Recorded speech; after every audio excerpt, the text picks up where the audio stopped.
Lingleo said, "Is there a subscription fee?" So yes, for the camera there is. You can opt to not do the subscription, but then again, like you said, um, if you do the subscription, you'll get the record and playback. Without the subscription, it's just the live feed that you can see from anywhere and anytime, as long as you're connected to the Wi-Fi.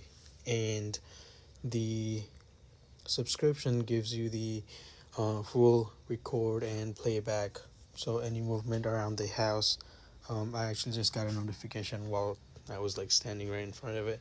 Um, any movement in the house, it will be saved, and it will be saved all on your phone.